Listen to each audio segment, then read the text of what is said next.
આવી અક્ષરધામથી અવનિમા ઐશ્વર્ય મુક્તો લયી શોભે અક્ષર સાત સુંદર છબી લાવણ્ય તેજોમયી કરતા દિવ્ય સદા રહે પ્રગટજે સાકાર સર્વોપરી સહજાનંદ કૃપાળુને નિત્ય નમો સર્વાવતારી હરી. મંગલમૂર્તિ મહાપ્રભુ શ્રી સહજાનંદ સુખરૂપ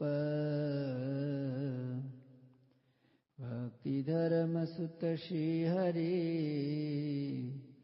સમરુ સદાય અનુપ કૃપા કરો મુજ ઉપરે સુખ નિધિ સહજાનંદ ગુણ તમારા ગાવવા બુદ્ધિ આપજો સુખ કંદ. ચરિત્ર ગાવું પ્રભુજી તમારા અખંડ સૌભાગ્ય ગણી અમારા ઈચ્છા ઉરે એ જ પ્રભુજી મારી સ્મૃતિ રહો અંતરમાં તમારી સ્મૃતિ રહો અંતરમાં તમારી. શ્રી સ્વામિનારાયણ ભગવાનની જય. અક્ષર પુરુષોત્તમ મહારાજની જય. ગુણાતીતાનંદ સ્વામી મહારાજની જય. ભગતજી મહારાજની જય. શાસ્ત્રીજી મહારાજની જય. યોગીજી મહારાજની જય. પ્રમુખ સ્વામી મહારાજની જય. દિલ્હી અક્ષરધામ મહોત્સવની જય.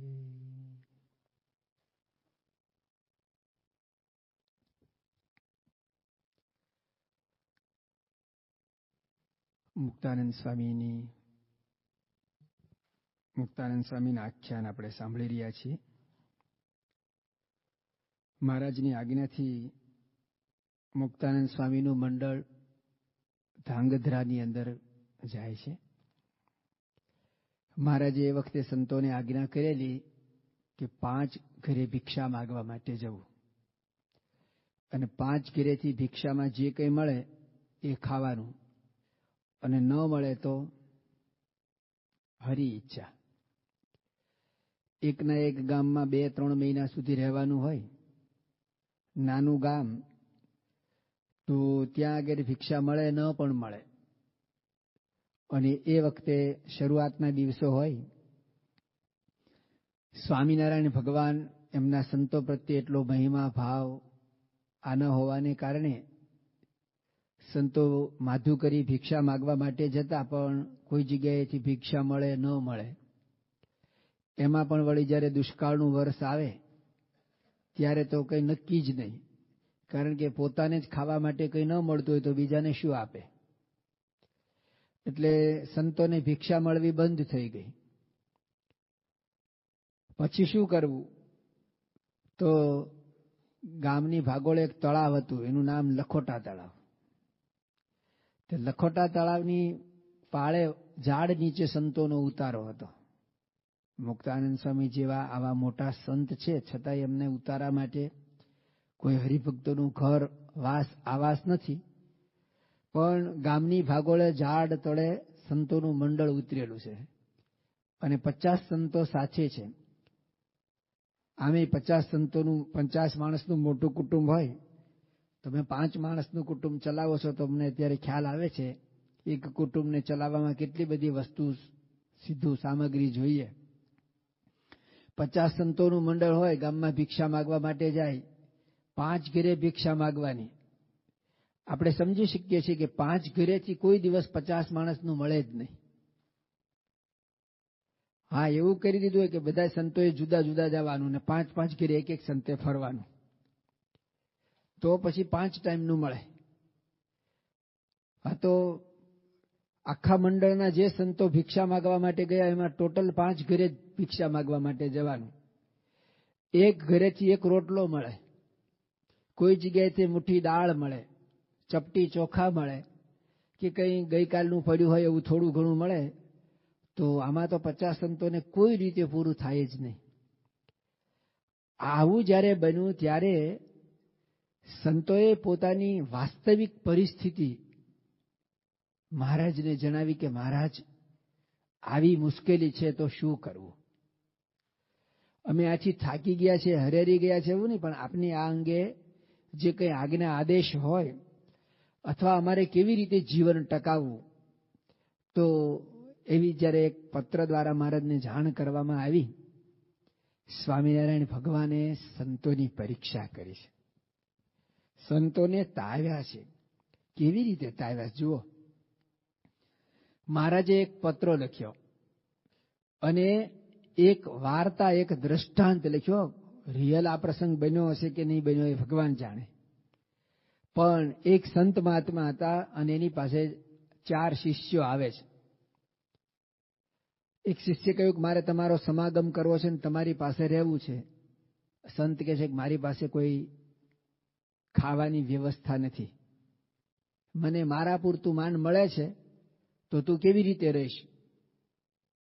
આપણે પ્રસંગ જાણીએ છીએ કે કોઈએ કહ્યું કે ભાઈ તમે જે ચડું કરો એનું એઠું પીને રહીશ, તમે ચોખા સાફ કરતા દાણા નીચે પડ્યા હોય રહીશ, તમારું પાત્ર ધોઈને રહીશ, ખાઈને રહીશ, એક કે હું તો હવા ભરખીને રહીશ.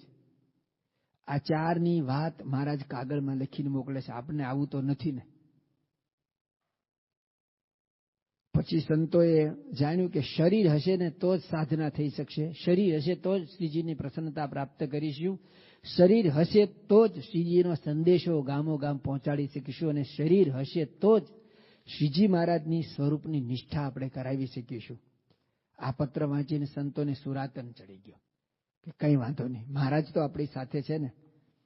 અને લખોટા તળાવની અંદર કાછિયા લોકો એટલે કે શાકભાજીનો વેપાર કરતા ને એ લોકો શાકભાજી ધોવા માટે ત્યાં આગળ આવે. સડી ગયેલા, પીળા પડેલા, નકામા શાકભાજીના જે પાંદડા ફેંકી દે ને એ પાંદડા ખાય અને સંતો નિર્ગમન કરવા લાગ્યા. આવી રીતે જીવન જીવે છતાં પણ આવા જ કપડાધારી બીજા જેને બાવા કહીએ એવા બાવાઓએ ઉપાધિ કરી અને ત્યાંના ધાંગધ્રાના એ વખતના જે નવાબ રાજા હોય એની પાસે ફરિયાદ ગઈ. આમ તો સંતોને હેરાન કરવા લાગ્યા, મારવા લાગ્યા. એટલે પછી સંતોએ પણ રાજા સાહેબને જણાવ્યું કે ભાઈ આવી રીતે અમે અહીંયા આગળ રહીએ છીએ અને સત્સંગ કરીએ છીએ તો અમને આ લોકો તરફથી આવો ત્રાસ છે. એ લોકોએ પણ ફરિયાદ કરી કે આ સાધુઓ ગામને બગાડે છે. સાધુઓ ગામને બગાડે એટલે વ્યસન છોડાવે, એટલા માટે ગામને બગાડે. તો પેલા જે સાધુ પેલા બાવાઓ હતા ને એની પાસે તો પૈસા હતા, એમની પાસે તો સાધન સામગ્રી હતી. એટલે એ વખતના રાજાને થોડી લાંચ રૂશ્વત આપી અને પછી આ સંતોએ પણ જ્યારે આ ફરિયાદ કરી, રાવ કરી, ત્યારે રાજાએ ન્યાય આપ્યો કે પાડે પાડા લડે એમાં અમે શું કરીએ.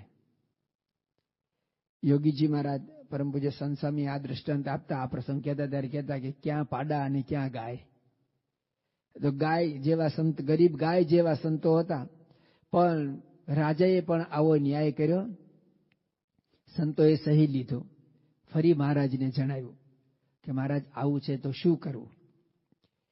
એ વખતે મહારાજે સંતોને બહુ સરસ વાત કરી અને નરસિંહ મહેતાનું જે પદ એ સંભળાયું. મુક્તાનંદ સ્વામી સમજી ગયા કે મહારાજની ઈચ્છા છે કે ગમે તેમ થાય પણ આ સત્સંગ છોડવાનો નહીં અને કોઈ દિવસ દેહી કોઈ ફરિયાદ કરવાની નહીં. મુક્તાનંદ સ્વામીએ એ પ્રસંગનું એક પ્રચલિત પદ લખ્યું. મધ્યના 47ના વચનામૃતમાં આ પદની સત્સંગી માત્રને શીખવાની મહારાજની આજ્ઞા છે અને એ પદને મહારાજે પણ એ વખતે વચનામૃતમાં મૂક્યું છે, ઉલ્લેખ કર્યો છે. પ્રચલિત પદ છે. મારા વાલાજી શું વાલપદી સે રે, તેનો સંગ સિદ્ધ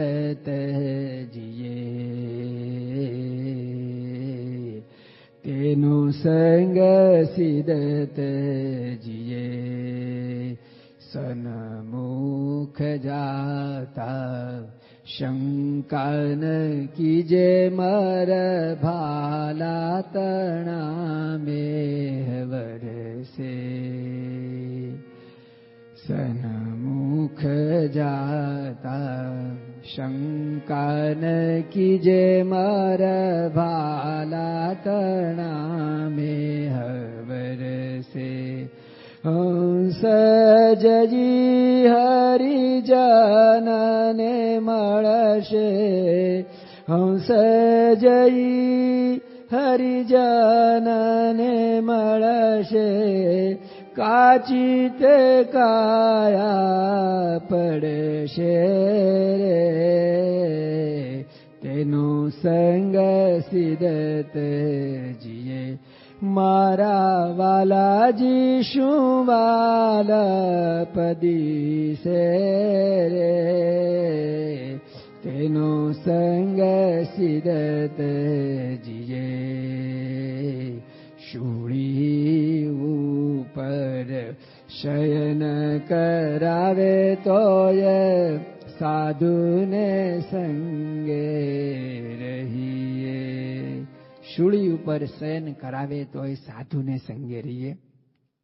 આવા મહિમાસભર કીર્તન સાંભળી મહારાજ પોતે પણ ખૂબ રાજી થાય છે. મુક્તાનંદ સ્વામીની આ જે દ્રઢતા છે એ જોઈ મહારાજ ખૂબ પ્રસન્ન થાય છે. મુક્તાનંદ સ્વામી કેવા સંત હતા. મહારાજે પોતે એની વાત કરતા કહ્યું છે કે મુક્તાનંદ સ્વામી પોતે એક તો કવિ હતા. આવતીકાલે એમના કેટલાક કવિતાના જે પદો છે એ પદોની અંદર કેવી ઉચ્ચ કોટીની ભાવનાઓ છે, કેવા ઊંચા શબ્દો વાપરેલા છે, કેવી એની અંતરની ભાવના છે આપણે જોઈશું. પણ મુક્તાનંદ સ્વામી કવિ હતા. મુક્તાનંદ સ્વામી કથાકાર હતા. એ રામાયણની જ્યારે કથા કરતા અને એવી જ રીતે સ્વામિનારાયણ ભગવાનના સમયની અંદર પણ કથા કરતા તો 1000 માણસ બેઠા હોય તો 1000 માણસના પ્રશ્નોનું સમાધાન થાય. ગુણાતીતાનંદ સ્વામીએ મુક્તાનંદ સ્વામીની વાણીને ગંગાના પ્રવાહનો ઉપમા આપી કે ગંગાના પ્રવાહમાં કોઈ ટકી ન શકે. એ મુક્તાનંદ સ્વામી જ્યારે વાતો કરતા હોય ત્યારે વચ્ચે કોઈને કોઈ પણ પ્રકારના વિચાર પણ આવે નહીં. સૌ મહારાજમય થઈ જાય એવી સુંદર તેઓ કથા કરતા. મુક્તાનંદ સ્વામી લેખક પણ હતા. કેવી રીતે લેખક હતા આગળ આપણે જોઈશું. તો એમણે ઉત્તમ પ્રકારના ગ્રંથો પણ લખ્યા છે. મુક્તાનંદ સ્વામી સારા ગાયક હતા. બહુ સારું ઊંચું પ્રકારનું તેઓ શ્રી શાસ્ત્રીય ગાઈ શકતા અને વાદ્યના વાદક હતા. વીણા વગાડી શકતા અને બીજા બધા વાજિંત્રો પણ વગાડી શકતા. મુક્તાનંદ સ્વામી વૈદ્ય હતા. કાર્યાળીનું 10મું વચનામૃત છે એમાં એનો પ્રસંગ આવે છે ને કે મહારાજના શરીરે કસર હતી અને મહારાજે લાંબો હાથ કરી અને સ્વામીને કહ્યું કે સ્વામી અમારી નાડી જુઓ. મુક્તાનંદ સ્વામીએ નાડી જોઈને કહ્યું મહારાજ કસર તો બહુ છે, સમગ્ર સત્સંગ સમાજમાં કસર છે, કારણ કે તમારા શરીરે સારું ન હોય તો સમગ્ર સત્સંગ સમાજ માટે સારું ન કહેવાય. તો તેઓ નાડી પરીક્ષક હતા. વિદ્વાન પણ હતા. કથા કરવી અને વિદ્વત્તા હોવી એ બંનેમાં બહુ ફરક છે.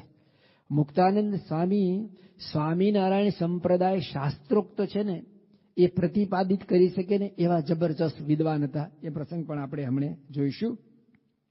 પછી આવું બધું હોવાને એની અંદર પાછા એવા જ ગુણિયન હતા. સબગુણ પૂરન પરમ વિવેકી. મુક્તાનંદ સ્વામીના જીવનની અંદર તમામ ગુણો હતા. એની સાથે સાથે એક બહુ જ મોટી વિશેષતા એ હતી કે અત્યંત રૂપવાન હતા. રૂપવાન કેવા હતા તો એવું કહેવાય છે, અત્યારે આપણને અતિશયોક્તિ લાગે, પણ મુક્તાનંદ સ્વામી જ્યારે સ્નાન કરતા હોય ત્યારે મહારાજને અમને આજ્ઞા આપી કે તમારું શરીર દેખાવું ન જોઈએ. સ્નાન કરતા હોય ત્યારે તો શરીર ઉપરથી કપડું ઉતારવાનું હોય ને, ઉપરનું કપડું તો ઉતારી જ લે ને. મહારાજની એવી આજ્ઞા હતી કે તમે સ્નાન કરો ત્યારે પણ તમારું ઉપવસ્ત્ર કે ગાતરિયું છે ને શરીર ઉપરથી કાઢવાનું નહીં, કારણ કે ત્યારે કોઈ સ્નાન કરવા માટે બાથરૂમની વ્યવસ્થા નહોતી. ખુલ્લામાં સ્નાન કરવાનું હોય, નદી તળાવમાં સ્નાન કરવાનું હોય તો બીજા સંતો ઉપરનું ગાતરિયું નીચે ઉતારીને સ્નાન કરતા હોય. મુક્તાનંદ સ્વામી માટે મહારાજની એવી આજ્ઞા હતી કે તમે ઉપરનું ગાતરિયું પણ ઉતારતા નહીં, કારણ કે એટલા બધા રૂપવાન હતા કે દિવસના સમયે મુક્તાનંદ સ્વામીનું શરીર જો ખુલ્લું હોય તો એમાં સૂર્યનું પ્રતિબિંબ દેખાતું. અત્યારે માણસને અતિશયોક્તિ જેવું લાગે, પણ આવા રૂપવાન હતા, રૂપ અને ગુણે યુક્ત આ મુક્તાનંદ સ્વામી હતા. મુક્તાનંદ સ્વામીની સાધુતા પણ એવી હતી. ગમે તેવો કોઈ હોય માર કરતો આવતો હોય તો એમના દર્શને જ એને શાંતિ થઈ જાય. એ ક્યારેય એમના જીવનની અંદર ક્રોધ એમણે કર્યો જ નથી. એટલે તેઓ લખી શકે છે, જીરે સંત સદા શીતળ રહે, જીરે સંત સદા શીતળ રહે, ક્યારે ન તપે રે, ક્યારે ન તપે રે, કામ ક્રોધની જાળ, લોભ તજી હરીને ભજે, ધારે ઉરમારે, ધારે ઉરમારે, દ્રઢ કરી શ્રી ગોપાળ, દુર્લભ દર્શન સંતના જીરે, દુર્લભ દર્શન સંતના. મુક્તાનંદ સ્વામી અત્યંત વ્યવહાર કુશળ હતા. તુલસીદાસના મંદિરની મહંતાએ સંભાળી અને એક અઠવાડિયામાં તો મુક્તાનંદ સ્વામીને સમગ્ર આશ્રમનો કારભાર સોંપી દીધો. વ્યવહાર કુશળતા કેવી હશે આ દ્રષ્ટાંતથી, આ પ્રસંગથી આપણને ખ્યાલ આવે છે. તો એવા વ્યવહાર કુશળ હતા અને આ બધાના શિરમોડ સમા એ સાચા અર્થમાં મુમુક્ષુ હતા. વચનામૃતની અંદર એમણે 91 પ્રશ્ન પૂછેલા છે, પણ પ્રત્યેક પ્રશ્ન એમની મુમુક્ષુતાને શું કહેવાય બહાર લાવે છે કે મુક્તાનંદ સ્વામીની કેવી ઉત્તમ પ્રકારની મુમુક્ષુતા હતી. મુક્તાનંદ સ્વામી આવી રીતે સબગુણ પૂરણ, બધા જ ગુણોની અંદર ગુણિયલ પૂરણ હોવાય છતાં પણ એમના જીવનના એક બે પ્રસંગો એવા છે કે જેના પ્રમાણિકતાનું આપણને ખાતરી અપાવે છે કે કેટલા પ્રમાણિક હતા. એમાંનું એક લોયાનું 6ઠું વચનામૃત છે. એ વચનામૃતની અંદર આમ તો શ્રીજી મહારાજે મુક્તાનંદ સ્વામીની બહુ વચનામૃતોમાં પ્રશંસા કરી છે. લગભગ 12 જેટલા વચનામૃતની અંદર મહારાજે મુક્તાનંદ સ્વામીની પ્રશંસા કરી છે. એમાં પહેલી વાત લખી છે સારંગપુરના 3જા વચનામૃતમાં કે જે દિવસે અમે પ્રથમ લોજપુરમાં મુક્તાનંદ સ્વામીને દીઠા અને અદ્યપી પર્યંત મુક્તાનંદ સ્વામીને ચડતો ને ચડતો રંગ છે. આપણે જુઓ સત્સંગની અંદર આવીએ ને ત્યારે આપણો ચડતો રંગ હોય, આપણો ઉત્સાહ, ઉમંગ અને આમ કંઈક કરી છૂટવાની ભાવના હોય. અને થોડાક દિવસ સત્સંગ કરીએ, સત્સંગની અંદર આવીએ ને, સત્સંગની ખીચડી પચી જાય ને એટલે પછી જુઓ દશા. શોધી આવ્યો તું સત્સંગમાં રે, ભજવાને ભગવાન આવ્યો તો એ તારા અંગમાં રે, નહોતા મોટપમાન. ત્યારે નિર્માની હોઈએ ને, નિર્માની થવાની ઈચ્છાવાળા હોઈએ, મુમુક્ષુ હોઈએ, પણ શોધી આવ્યો તું સત્સંગમાં રે, ભજવાને ભગવાન આવ્યો તો એ તારા અંગમાં રે, નહોતા મોટપમાન. સૌ સંતને શિષ્ય નામતો રે, થઈ દાસાનું દાસ. સંતોને પગે લાગે ને, ચરણ ઘસી લે અને પછી ધીરે ધીરે છે ને પ્રગતિ થતી જાય. પછી આમ વાંકો વળે, ચરણ સ્પર્શ ન થાય પણ વાંકો વળે, પછી નમન કરે, પછી ઢીચણે અડે, પછી છાતી સુધી આમ કરે સામ સામે આમ, અને પછી માથે હાથ મૂકીને જતો રહે આશીર્વાદ આપીને. શોધી આવ્યો તું સત્સંગ મારે. આ પ્રગતિ આપણી. મુક્તાનંદ સ્વામીને છેક સુધી આવી છે. શું કહેવાય, મહારાજે પ્રશંસા કરી છે કે જે દિવસે મેં પ્રથમ લોજપુરમાં દીઠા એવા ને એવા અદ્યપી પર્યંત એમનો ચડતો ને ચડતો રંગ છે. એટલા માટે કહી શકે, પ્રીત કરે પુરુષોત્તમ સાથે નિત્ય નવી, પ્રીત કરે પુરુષોત્તમ સાથે નિત્ય નવી, દાજી સમા દેખી કેનું સન્માન જો, મુક્તાનંદ કહે મર્મ ઘણો છે વાતમાં, જાણી લેજો અતિ ઉત્તમ રસ રીત જો, સાંભળ બેની હરી જાની રીત તળી પ્રીત કરે પુરુષોત્તમ સાથે નિત્ય નવી. પહેલે દિવસે પ્રથમ જેવી પ્રીત હોય એવી ને એવી ઉત્તરોત્તર વધતી રહે, એનું પ્રમાણપત્ર મહારાજે આપ્યું છે. બીજી વાત લોયાના 3જા વચનામૃતમાં મહારાજે કહી કે અમે રામાનંદ સ્વામીના દર્શન કર્યા પહેલા 9 મહિના ને 10 દિવસ, મહારાજે 10 દિવસ નથી લખ્યા, 9 મહિના લખ્યું, પણ એ જે સમયગાળો આપણે કહીએ તો 9 મહિના ને 10 દિવસ મુક્તાનંદ સ્વામીની આજ્ઞામાં મહારાજ વર્ત્યા છે. અમે એમને ગુરુ તરીકે સ્વીકારી અને આ પ્રમાણે અમે રહેલા છીએ, પરંતુ મુક્તાનંદ સ્વામીને ક્યારેય અમારા પ્રત્યે એવો શિષ્ય ભાવ નથી. જે દિવસથી અમારા એમને દર્શન કર્યા અને અંતરમાં અમારા પ્રત્યે જે ભાવ એમને ભગવાનપણાનો થયો તે ઉત્તરોત્તર એ ભાવ વધતો રહ્યો છે. સંપ્રદાયની અંદર એવી વાતો કહેવાય છે કે મુક્તાનંદ સ્વામીને 28 વર્ષે મહારાજનો નિશ્ચય થયો, પણ એ નિશ્ચય એટલે પરાપારનો, આપણા બધાનો નિશ્ચય ભેગો કરીએ ને તોય એ કોટીમાં ન આવે એવો અતિ ઉચ્ચ કોટીનો એ નિશ્ચય એમને ત્યારે થયેલો. લોયાના 6ઠા વચનામૃતની અંદર મહારાજ 2 વાત કરે. એક, જ્યારે ભગવાનનો ભક્ત ભગવાનનું ભજન સ્મરણ કરતો હોય અને ભૂંડા ઘાટ સંકલ્પ થાય, અને એ ભૂંડા ઘાટ સંકલ્પ થાય ને કોઈ રીતે ટાળ્યા ટળે નહીં, વિચારે કરીને ન ટળે, આચારે કરીને એટલે કે દેહ કરીને ઊભો થાય, તાળી પાડે, આ કરે તે કરે, ગમે તેવા પ્રયત્ન કરે, તે છતાં પણ ભૂંડા ઘાટ ન ટળે એની નિવૃત્તિ માટે મહારાજ કહે છે કે મુક્તાનંદ સ્વામી જેવા સંત છે ને એમનું નામ સ્મરણ કરવું. મુક્તાનંદ સ્વામીનું નામ આપે છે તો મુક્તાનંદ સ્વામી કેટલા મહારાજના માટે મતે આદર્શ હશે, ત્યારે આવી એક અતિ ઉચ્ચ કોટીની જે વાત છે એમાં મહારાજ મુક્તાનંદ સ્વામીનું કહે છે. ખરેખર સંત માટે મુક્તાનંદ સ્વામીએ ઘણા બધા પદોમાં લખ્યું છે અને એ સાર્થક છે કે એવા જે સંત છે ને એનું સ્મરણ કરવાથી, એમનું નામ લેવાથી, એને યાદ કરવાથી ભૂંડા ઘાટની નિવૃત્તિ થાય છે. એકવાર શ્રીજી મહારાજે મુક્તાનંદ સ્વામીએ જ કહ્યું, આમ તો એમના પ્રાપ્તિના પદોની અંદર એક પદની અંદર મુક્તાનંદ સ્વામી પોતે કહે છે કે મહારાજ માવજી મુજ પર ખૂબ અઢળક ઢળ્યા, મારું મંદિર ધામ કીધું. મારા ઉપર તમે ખૂબ કૃપા કરી છે, અઢળક ઢળ્યા છો. પણ મુક્તાનંદ સ્વામી મહારાજની પાસે નિષ્કપટ થાય છે. આવતું જોબન અનંગ દુઃખ દે ઘણું, તન તણા તાપ તે કેમ સમાવે. તમે મારા પર અત્યંત કૃપા કરી છે, મારે મોલ પધાર્યા છો અને બધું સાચું, પણ આવતું જોબન યુવાન અવસ્થા છે, આવતું જોબન અનંગ દુઃખ દે ઘણું, આવતું જોબન અનંગ દુઃખ દે ઘણું, તન તણા તાપતે કોણ સમાવે, તન તણા તાપતે કોણ સમાવે, માવજી મુજ પર ખૂબ અઢળક ઢળ્યા, ખૂબ અઢળક ઢળ્યા, મારું મંદિર ધામ કીધું.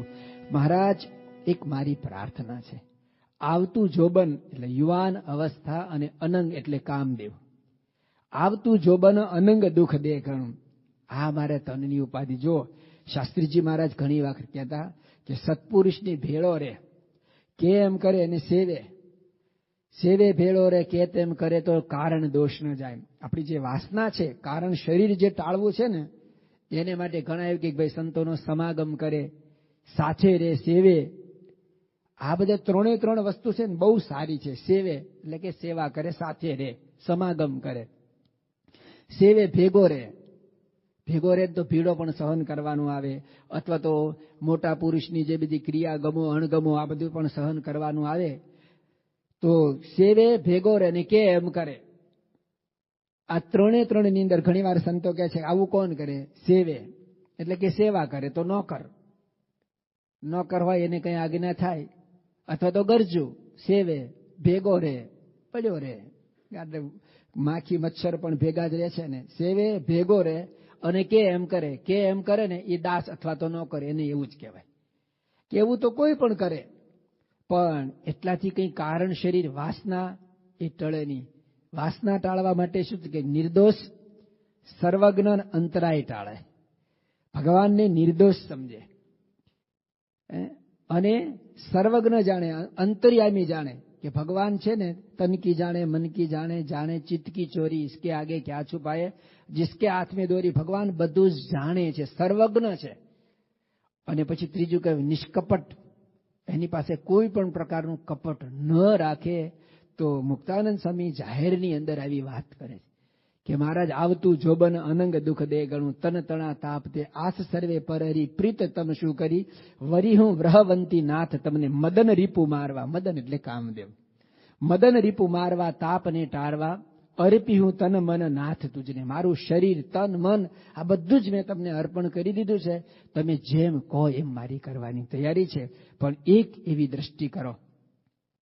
અને ખરેખર જ્યારે જાહેરમાં અથવા તો ખાનગીમાં અંતરથી મોટા પુરુષની પાસે નિષ્કપટ થાય ને ત્યારે ભગવાન કૃપા કરતા હોય છે.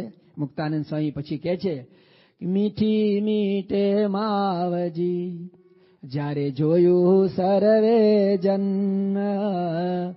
દોષ રહિત દાસ દેખી પછી પ્રભુજી થયા પ્રસન્ન. ભગવાને પછી એક મીઠી દ્રષ્ટિ કરી, અને એક દ્રષ્ટિ થાય ને આપણે જિંદગી પર્યંત સાધન કરીએ, વત તપ જપ સાધન જે કંઈ કરીએ, અને મોટા પુરુષ આપણા ઉપર કૃપા દ્રષ્ટિએ કરીને જુએ.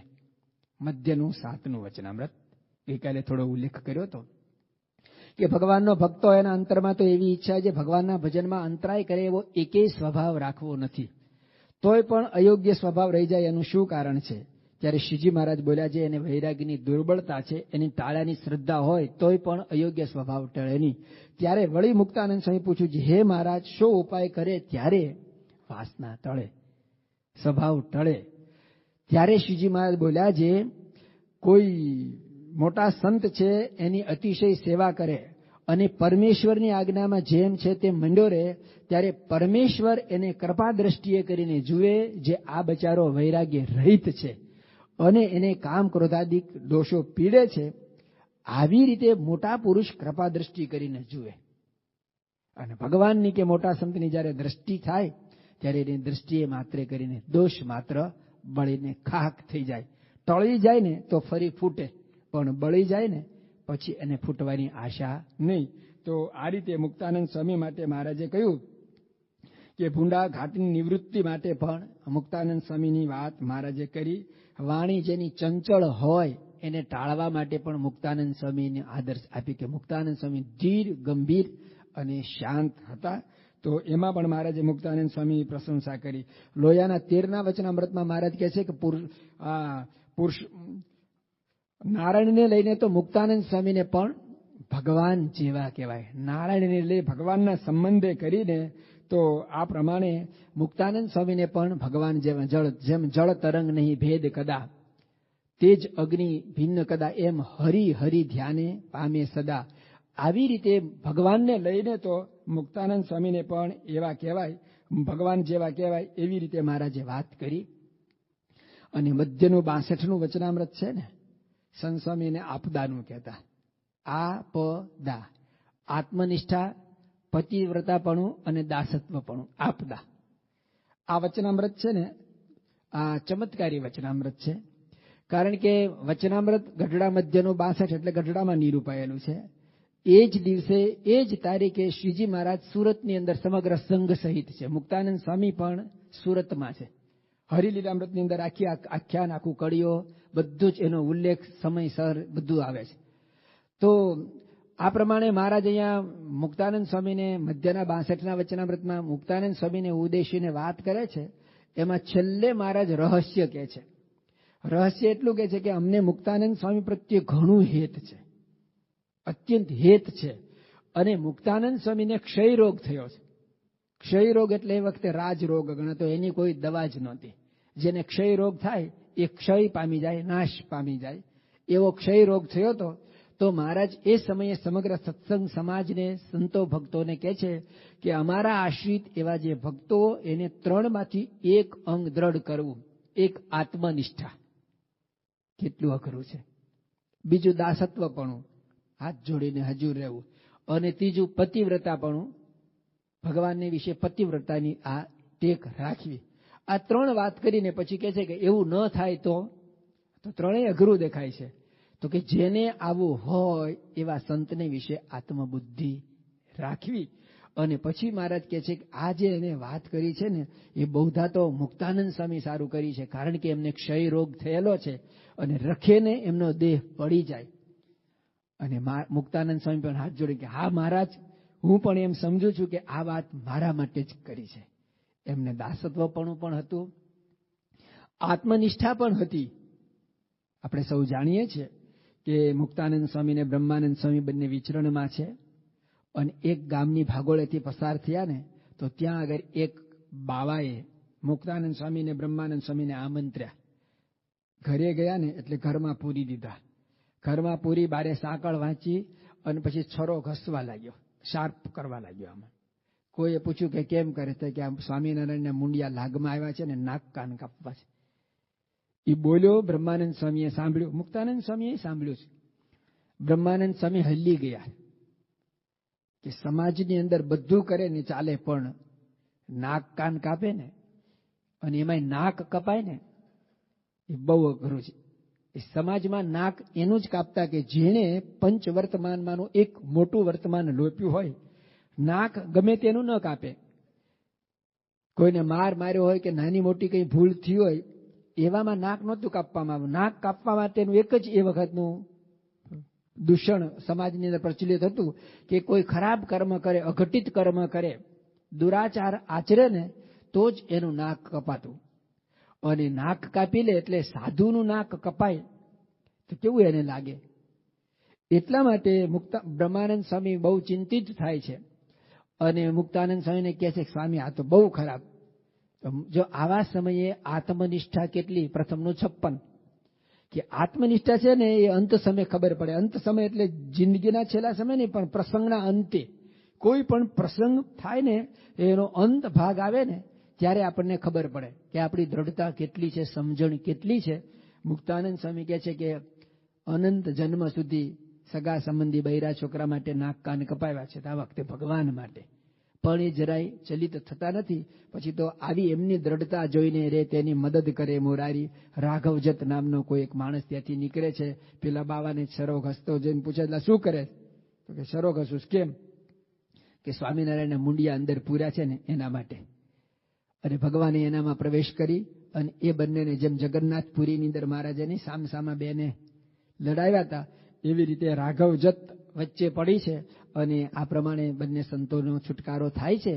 પણ મુક્તાનંદ સ્વામીને એવી જબરજસ્ત આત્મનિષ્ઠા પણ હતી કે આવા સુખ દુઃખના પ્રસંગે, આવા વિકટ પરિસ્થિતિની અંદર પણ મહારાજ પ્રત્યેની એમની જે શ્રદ્ધા એ ક્યારેય ચલિત થતી નહીં.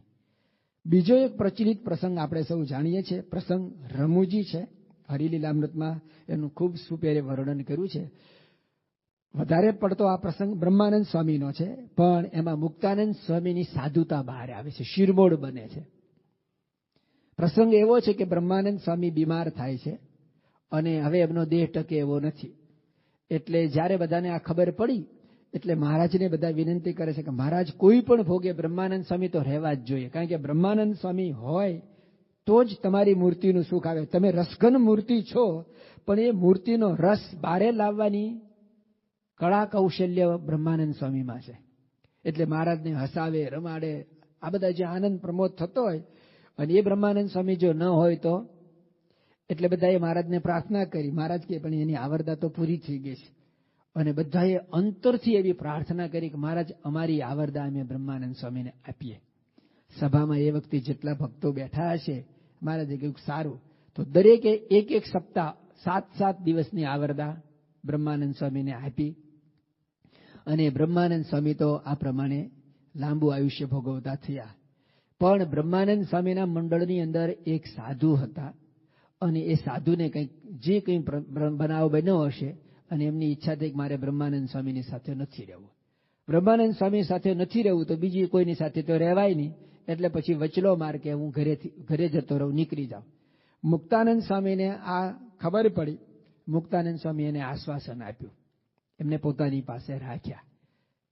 બ્રહ્માનંદ સ્વામીને ખબર પડી એટલે બ્રહ્માનંદ સ્વામીએ મારો ત્યક્ત તિરસ્કૃત કરેલો, છોડી દીધેલો ચેલો કેમ રાખ્યો. તો દરરોજ નિત્ય નિયમ પ્રમાણે જય સ્વામિનારાયણ કરવા માટે જાય એ બ્રહ્માનંદ સ્વામી મુક્તાનંદ સ્વામીને જય સ્વામિનારાયણ કરવા માટે નથી જતા. આ વાત આ પ્રસંગ મહારાજે કાર્યાણીના નવના વચનામૃતની અંદર લખ્યો અને ટાઇટલ કેવું મૂક્યું? પાડાખારનું. પાડાખારની વાત છેલ્લાના 14ના વચનામૃતમાં મૂકી છે કે પાડો છે એ કામે કરીને ભેંસને વિશે આસક્ત થયો હોય અને વચ્ચે કોઈ પણ આવે તો એની ખા ભૂલાવી દે.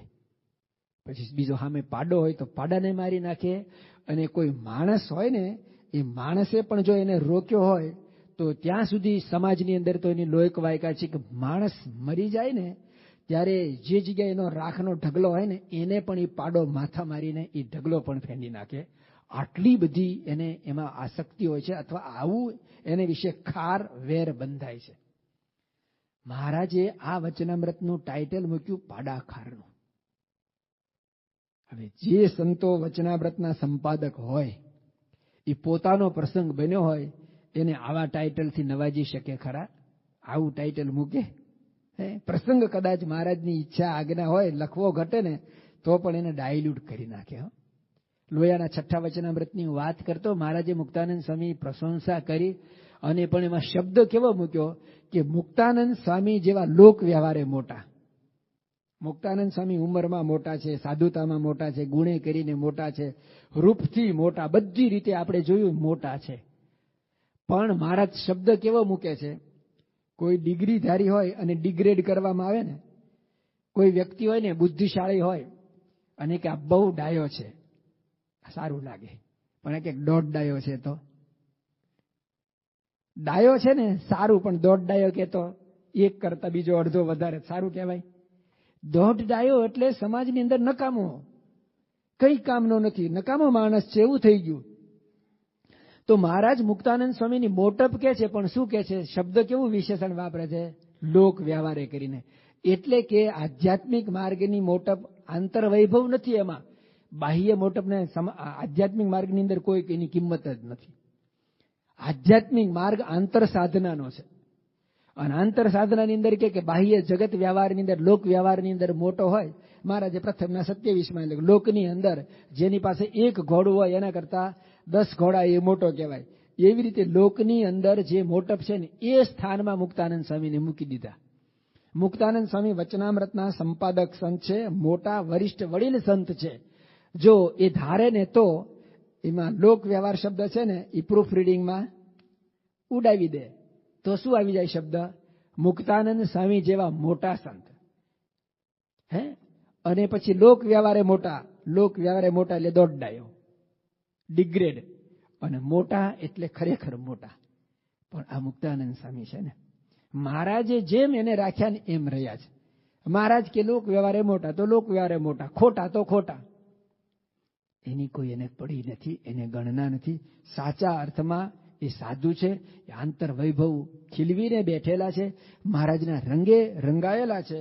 તો આ રીતે મહારાજ એમને આવી વાત કરે છે, તો પણ એ શબ્દ પ્રમાણિકપણે મૂકે છે. એ મુક્તાનંદ સ્વામીનું પ્રમાણિકપણાનું આપણને દ્યોતક દર્શન થાય છે.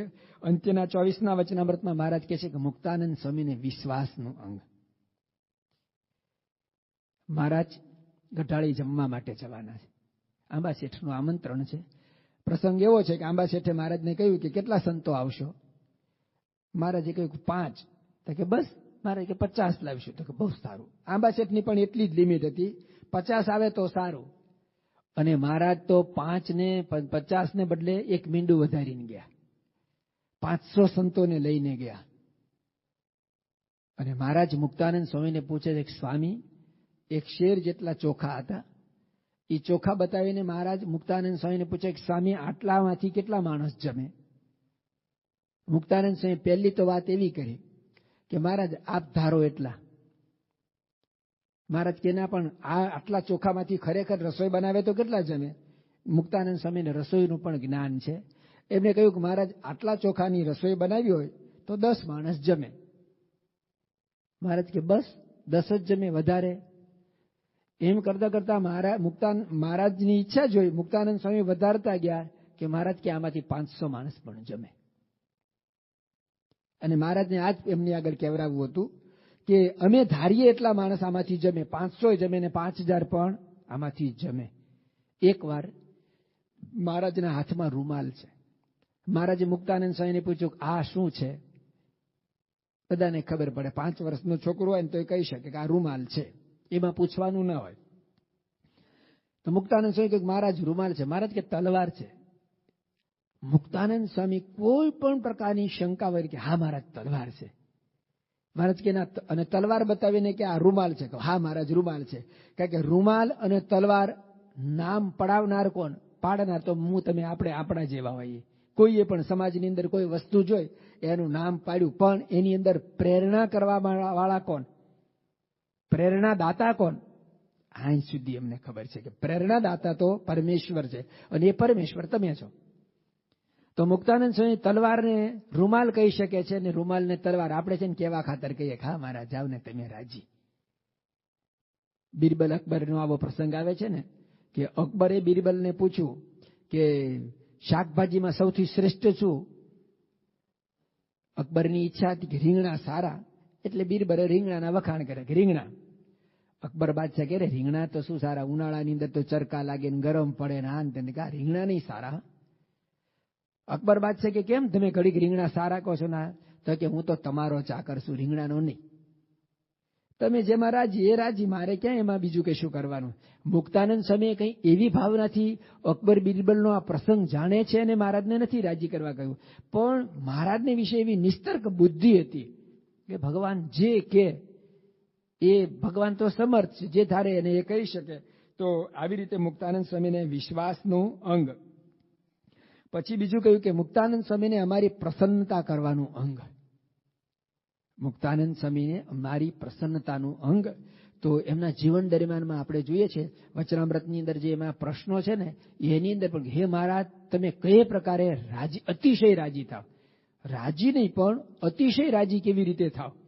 તો મહારાજ કહે છે કે મુક્તાનંદ સ્વામીને અમને પ્રસન્નતા કરવાનું એ અંગ. અને છેલ્લે સૌથી શિરમોડ છેલ્લાના 33ના વચનામૃતમાં મહારાજ કહે છે કે મુક્તાનંદ સ્વામી એવા સંત છે કે એને ધન દોલત સ્ત્રી અને પુત્રાદિકનો યોગ થાય અને કોઈ ગમે તેવો ચમત્કાર બતાવે ને તો પણ મુક્તાનંદ સ્વામી છે ને એ ચમત્કારને નમસ્કાર કરે નહીં. એટલે લખી શકે છે ને, પર ચોઈ છે તેને પામર જાણવો, જન નઈ છવું જોગ્ય જાણે, જન નઈ છવું જોગ્ય જાણે, નિષ્કામી તે નારાયણ રૂપ છે, નિષ્કામી તે નારાયણ રૂપ છે, આશાને તૃષ્ણા ઉરમાનાણે, આશાને તૃષ્ણા ઉરમાનાણે, જ્યાં લગી જગત જંજાળ ઉરમાં ખરો, જંજાળ ઉરમાં ખરો, ત્યાં લગી સુરતા ચિતનાવે. મુક્તાનંદ સ્વામી માટે મહારાજને આવો વિશ્વાસ છે કે ગમે તેવા આપતકાળની અંદર પણ એને સ્ત્રી ધનાદિકનો યોગ થાય કે કોઈ ગમે તેવો ચમત્કાર કે પરચા બતાવે ને તો પણ એ ચમત્કાર કે પરચાની અંદર મુક્તાનંદ સ્વામી લેવાય કે લોભાય નહીં. અને મધ્યનું 58મું વચનામૃત છે. એ મધ્યના 58ના વચનામૃતની અંદર મહારાજ બહુ સરસ વાત કરીને કહે છે કે સંપ્રદાયની પુષ્ટિ શેણે કરીને થાય? તો કહે છે કે રામચંદ્રજીના ઉપાસકો એને રામાયણે કરીને, કૃષ્ણના ઉપાસકો એને શ્રીમદ ભાગવત આદિ ગ્રંથિ કરીને, એમ અમારા ઉપાસક હોય, અમને જે પોતાના ઈષ્ટદેવ જાણતા હોય એને સંપ્રદાયની પુષ્ટિ તો જન્મથી લઈને અમારા જે અવતાર, અમારા જે ચરિત્રો, એ અમારા ચરિત્રે કરીને સંપ્રદાયની પુષ્ટિ થાય. અને પછી મહારાજ મુક્તાનંદ સ્વામીને કહે છે કે સ્વામી અમે તમને એવી આજ્ઞા કરીએ છીએ કે તમારો દેહ રહે ને ત્યાં સુધી તમારે અમારા ચરિત્રો લખવા. આવતીકાલે એ પ્રસંગને આપણે વિશેષ જોઈશું. પણ મુક્તાનંદ સ્વામીને મહારાજ આવી વાત કરે છે. મુક્તાનંદ સ્વામી કેવું કેટલું સાહિત્ય લખે છે એની વાત આવતીકાલે જોઈશું.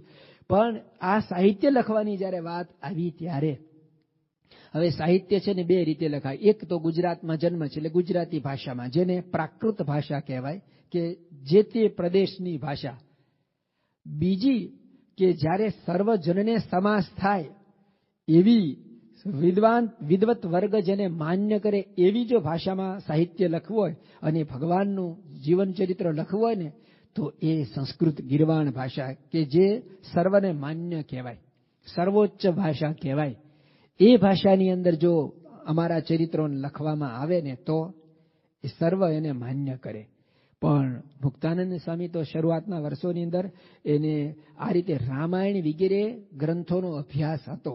સંસ્કૃત પ્રારંભિક સામાન્ય ભણેલા, જે બધા અમે સંતો બધા ભણીએ છીએ ને 2-4 વર્ષ સુધી, આપણને ખાલી ઊંડ રૂલરૂક એ બધું આવડે એટલે આપણને લાગે કે આપણે સંસ્કૃત ભણી ગયા, અથવા તો 2 શ્લોક બોલીએ એટલે લોકોને લાગે કે સંસ્કૃત વાંચતા આવડે.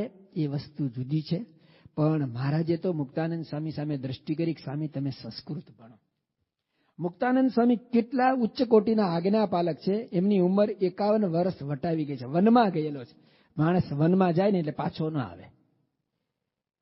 વનની અંદર છે ને 5 વન છે, 51, 52, 54 ને 55, 57 અને 58, આ 5 વન છે. 5 વર્ષ વનમાં રહેવાનું હોય. એમાં માણસ જીવો ને તો જીવે, ને ત્યારે ઉપડી જાય. એવું કે છે વનની અંદર પ્રવેશ કરે ને નક્કી નહીં, વનમાંથી બહાર નીકળે પછી એક દસકો ખેંચી જાય, પણ ન નીકળે તો ના નીકળે, વનમાં અટવાઈ જાય, ઉપડી જાય. મહારાજે 51 વર્ષની ઉંમર છે અને મુક્તાનંદ સ્વામી સામે જોઈને મહારાજે પોતાની રુચિ બતાવી. શ્રીજી સ્વામી કહે સુસંત અમને વિદ્યા ભણે તે ગમે, માટે સ્નેહ સમિત નિત્ય ભણજો વિદ્યા વિશેષે તમે. પુષ્ટિ સંતત સંપ્રદાય તણીતો વિદ્વાનથી થાય છે, જો વિદ્વાન ન હોય સાધુ જન તો તે પંથ નિંદાય છે. સ્વામી સંપ્રદાયની પુષ્ટિ તો સંપ્રદાયના શાસ્ત્રોથી થાય છે, પણ એ શાસ્ત્ર પણ વિદ્વાન સંતોએ લખેલા. સ્વામિનારાયણ ભગવાનનું જે વચનામૃત છે ને, એ વચનામૃત અત્યાર સુધી ગુજરાતીમાં હતું, અને હરિવાક્ય સુધા સિંધુ એ વચનામૃત જ છે, એ સંસ્કૃતમાં છે. પણ એનું જ્યારે લોકભોગ્ય રીતે હિન્દીમાં ટ્રાન્સલેશન કરવાનું હતું.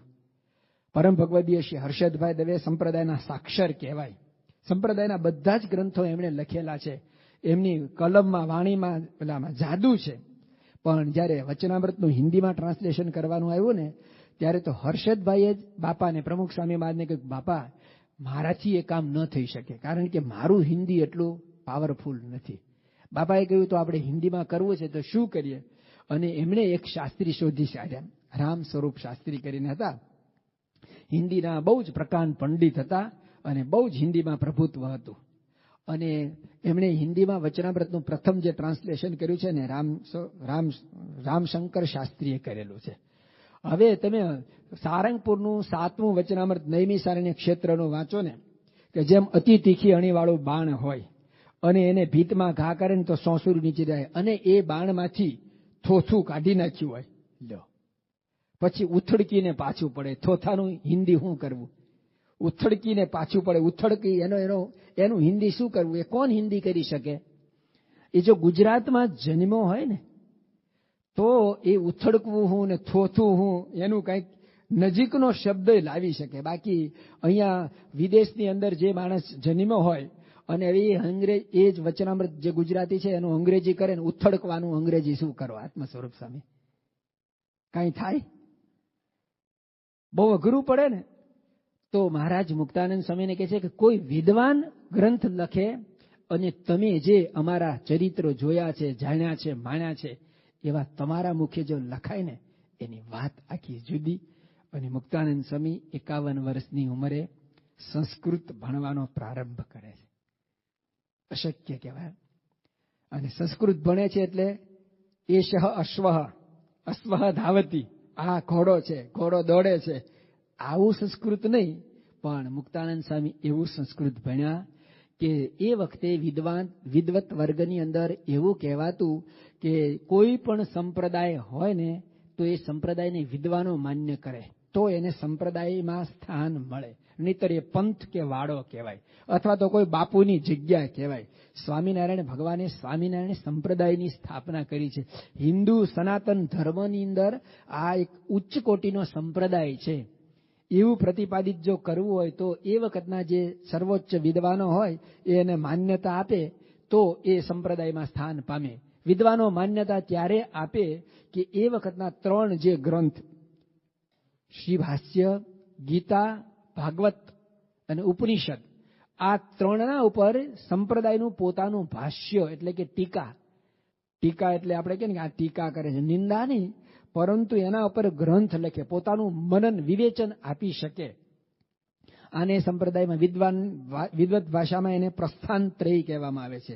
ગીતા, ભાગવત ને ઉપનિષદ ઉપર પોતાના સંપ્રદાયનું આગવી મૌલિક તત્વજ્ઞાન જાહેર કરી શકે, રજૂ કરી શકે અને એને વિદ્વાન વર્ગ માન્ય કરે તો એ સંપ્રદાયને સ્થાન આપે. મુક્તાનંદ સ્વામી 51 વર્ષની ઉંમરે મહારાજની આજ્ઞાથી સંસ્કૃત ભણે છે અને ગીતા ઉપર, ભાગવત ઉપર અને ઉપનિષદ ઉપર એમને સ્વયં ભાષ્ય લખ્યું. પ્રસ્થાનત્રય ઉપર ભાષ્ય લખી શકે એવા વિદ્વાન થાય છે. કેટલી ઊંચી મહારાજની આજ્ઞા પાળવાની મુક્તાનંદ સ્વામીની તમન્ના છે. એમના જીવન પ્રસંગો પરથી આપણે જાણ્યું. બીજા એના કેટલાક જે પ્રસંગો છે તે આપણે આવતીકાલે જોઈશું. શ્રી સ્વામિનારાયણ ભગવાનની જય. ગુણાતીતમ ગુરું પ્રાપ્ય બ્રહ્મરૂપમ નિજાત્મનઃ વિભાવ્ય દાસભાવેન સ્વામિનારાયણં ભજે. શ્રીહરિં સાક્ષરં સર્વદેવેશ્વરં ભક્તિધર્માત્મજં દિવ્ય